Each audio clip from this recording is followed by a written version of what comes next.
গণতন্ত্রের উত্তরণের সেই পথে আমরা এগিয়ে চলেছি।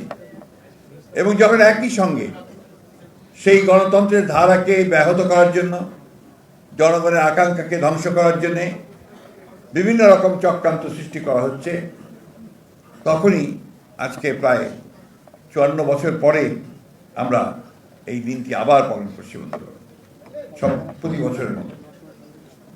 আপনারা ইতিমধ্যে শুনেছেন, আমি রিপিট করতে চাই না, পুনরাবৃত্তি আর করতে চাই না।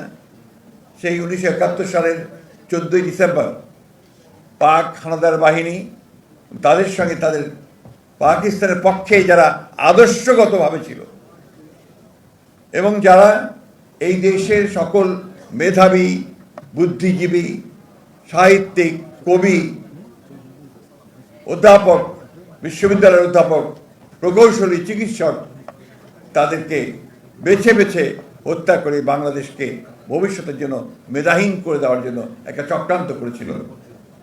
সেই শক্তিকে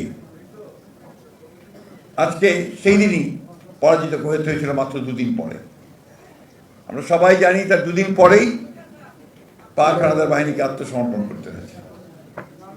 অর্থাৎ আমি যে কথা বলতে চাচ্ছি, এইভাবে ষড়যন্ত্র করে, চক্রান্ত করে কোনোদিনই সাফল্য অর্জন করা যায় না। সাফল্য অর্জন করে যারাই, যারা সত্যের পথে থাকে, সঠিক পথে থাকে, লড়াই করে, সংগ্রাম করে তাদের সাফল্যের দিকে যেতে পারে।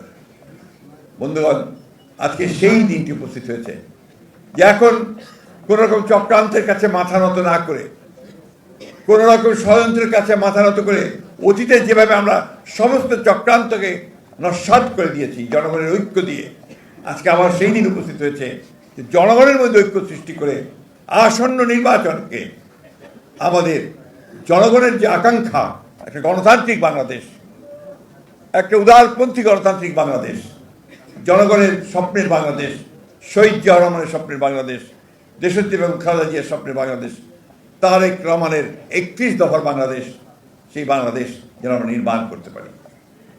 সেই জন্য আজকে এই দিনটি আমাদের কাছে অত্যন্ত গুরুত্বপূর্ণ দিন। আজকে যে পোলারাইজেশন সামনে এসছে, অর্থাৎ বাংলাদেশের